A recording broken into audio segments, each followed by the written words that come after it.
যদি কোনো মেয়ের বিয়ের আগে প্রেম করে বিয়ে করে, কিংবা কেউ যদি বিয়ের পরে প্রেম করে স্বামীকে, তাহলে তাদের এক ফিলিংস, তারা একরকম অনুভূতির মধ্যে দিয়ে চলে। বিয়ের আগে প্রেম করার সময় তাদের মনের মধ্যে একরকম অনুভূতি থাকে। তারা ঘুরতে যায়, তারা বাইরে কিছু খেতে যায়, তারা মজা করতে চায়, আনন্দ ফুর্তির মধ্যে চলে, তারা গিফট দান প্রদান করে, তারা এক জায়গা থেকে আর এক জায়গায় ঘোরাফেরা চলাফেরা করে। এই যে একটা আনন্দ, একটা মোহ, একটা ভালোবাসা, সেই ভালোবাসা কিন্তু বিয়ের পরে উধাও হয়ে যায়। কোথায় যে চলে যায় সেটাকে পুনরায় খুঁজে পাওয়া যায় না। এবং এই যে খুঁজে পাওয়া যায় না, সেটা হলো তাদের সাংসারিক এক রকমের কাজের চাপের ফলে।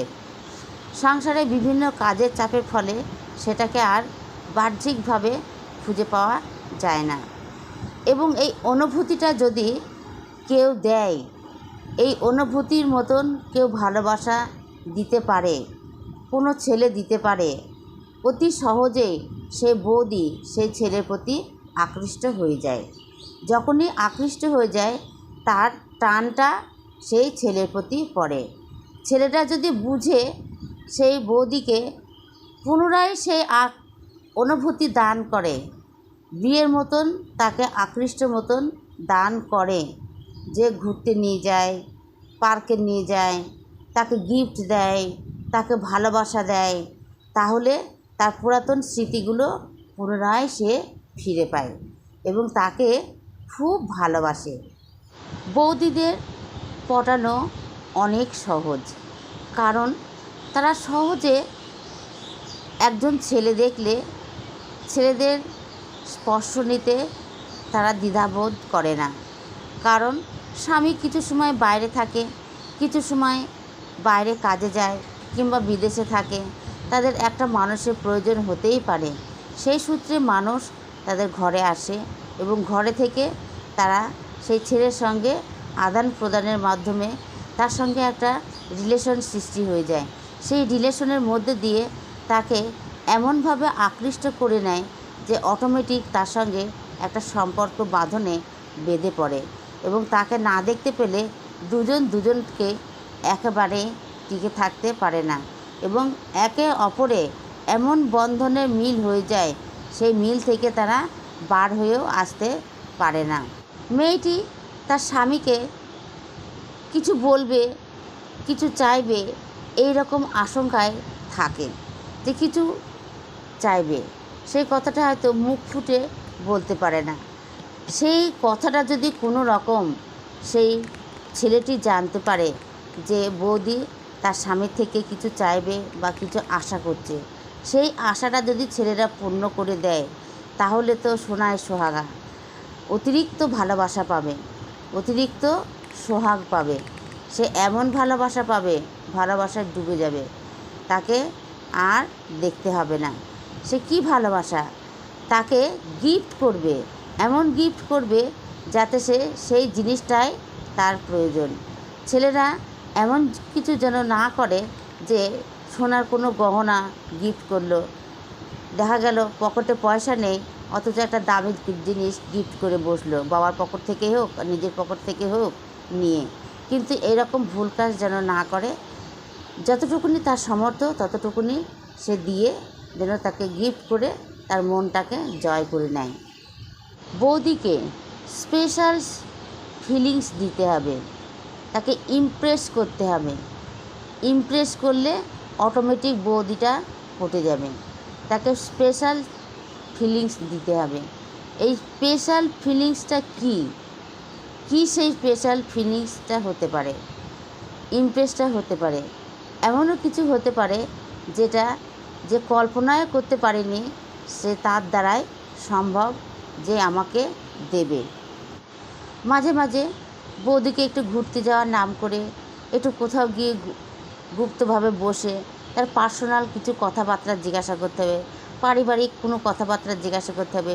শ্বশুর কেমন, শাশুড়ি কেমন, ননদ কেমন। মেয়েটা যদি বলে দেয়, বৌদি যদি বলে দেয় যে আমার শাশুড়ি আমার অত্যাচার করে, আমার ননদ আমার উপরে অত্যাচার করে, তখন ছেলেরা কিন্তু সবসময় কথা শুনতে রাজি থাকে না। মেয়েরা বকবক করে কথা বলেই যায়, তারা কোনো রকমের না শুনে অন্যমনস্ক হয়ে থাকে। কিন্তু সেই কথার সময় তাকে শুনতে হবে, শোনার মতন শুনতে হবে কথাগুলো, শ্রোতা হতে হবে, তার কথাটার উত্তর দিতে হবে, শ্রবণ করতে হবে। তাহলে সে বুঝতে পারবে যে আমার মনের কথা শুনছে, আমার কথাগুলো বুঝছে, আমার কষ্টের কথাগুলো সে বুঝছে এবং আমাকে কিছু সাজেশন দিচ্ছে। তখন সে ছেলেটা বলবে, তুমি কেন বলো না, তুমি কেন তোমার হাজব্যান্ডকে বলো না, তোমার উপর এত অত্যাচার করছে, তুমি কেন চুপ করে থাকো, তুমি প্রতিবাদ কেন করো না। এই রকম যখন বলে তখন সে আরেকটু সাহস পেয়ে যায়। তখন মেয়েটা বা বউটা একটু সাহস পেয়ে যায় যে আমার হয়ে একজন কথা বলছে, আমার হয়ে একজন প্রতিবাদ করার মতো লোক আছে। তখন মনে একটু সাহস পায়, আনন্দ পায় এবং ছেলেটিও তার মনের কথাগুলো উজাড় করে বলে দেয়।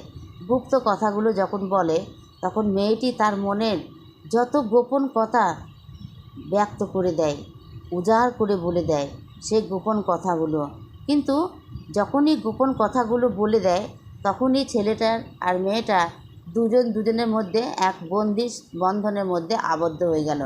কারণ গোপন কথা যদি বলে দেয় তখন দুজনের মধ্যে একটা গণ্ডির মধ্যে আবদ্ধ হয়ে গেল, কেউ কাউকে ছেড়ে আর থাকতে পারবে না। যদি অশান্তি বেঁধে যায় তখন ওর গোপন কথা বলে দেবে, ওর গোপন কথা বলে দেবে। ওই জন্যে ওদের সম্পর্কটা গাঢ় হয়ে যায়, সম্পর্কটা আরও ঘনিষ্ঠ হয়ে যায়। তাই এই ভাব করে বৌদির সঙ্গে পটিয়ে বৌদিকে খুব সহজেই হাত করা যায় এবং কাছে আনা যায়। বেশি করে বৌদিকে সময় দিতে হবে। বেশি করে সময় দিলে বেশি আদান প্রদান হবে, বেশি কথাবার্তা হবে, বেশি লেনদেন হবে। বেশি সময় দিলে বেশি বসে থেকে বেশি কথাবার্তা আদান প্রদানের মধ্য দিয়ে তাদের সম্পর্কটা মজবুত হবে এবং সম্পর্কটা ভালো হবে। সম্পর্ক মজবুত করতে গেলে, গাঢ় করতে গেলে চাই মজার জোকস, চাই মজার হাসি, চাই মজার কথা, যাতে দুজনে প্রাণ খুলে হাসতে পারে, প্রাণ খুলে কথা বলতে পারে, প্রাণ খুলে একটু মজা করতে পারে। তাহলে তো দুজনের মনের মধ্যে শান্তি ফিরে আসবে আর সে পুরাতন কথা আর স্মৃতিতে আবার নিয়ে এসে সে আনন্দ ভোগগুলো করতে পারবে। বৌদি ছেলেটিকে বলে, তোমার কণ্ঠস্বর একটি বেলা না শুনলে আমার যেন চোখের পাতায় ঘুম আসে না।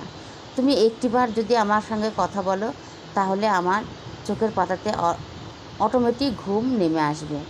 ছেলেটিও বলে, তোমার মুখখানি আমি একবার না দেখতে পেলে আমার যেন একটু ভালো লাগে না, মনে শান্তি পায় না। তোমার মুখখানা যদি একটুখানি দেখি তাহলে আমারও হৃদয়ে অনেকটা শান্তি নেমে আসবে। এইভাবে মজার কথা বলে দুজনেই হেসে তখন তাদের সম্পর্কটা মজবুত হয় এবং গাঢ় হয় এবং তারা দুজনে খুব আনন্দ উপভোগ করে। বৌদির মনে জায়গা করার জন্য আরেকটি কৌশল আছে। বৌদির যদি সন্তান থেকে থাকে সেই সন্তানদের পিতার মতন দেখভাল করতে হবে। তার কি প্রয়োজন, ইউনিফর্ম, বই খাতা, কোনো স্কুল ফিস ইত্যাদি যদি প্রয়োজন হয় সেগুলোও মেটাতে হয়। যদি যাওয়া আসার গাড়ি ভাড়ার প্রয়োজন হয় সেটাও মেটাতে হয়। এইগুলো দেখাশোনা করলে, তার প্রয়োজনীয় জিনিসপত্র মিটিয়ে দিলে, তার চাহিদাটা মিটিয়ে দিলে তাহলে সে অটোমেটিক আপনাকে গ্রহণ করবে এবং সেই ছেলেটাকে অটোমেটিক সে হৃদয় থেকে মেনে নেবে এবং হৃদয় তার অনেক স্থান দেবে। বন্ধুরা, তাহলে বৌদিদের মনে জায়গা করে নেওয়ার সহজ উপায় আজকে আমি আপনাদের সামনে তুলে ধরলাম। কেমন লাগলো ভিডিওটা অতি অবশ্যই আপনি বা আপনারা আমাকে কমেন্ট করে জানাবেন। যদি চ্যানেলে নতুন হয়ে থাকেন তাহলে চ্যানেলটিতে সাবস্ক্রাইব করবেন। তাহলে আজকের মতন রাখছি। সকলকে আমার হৃদয় থেকে অনেক ধন্যবাদ। টাটা।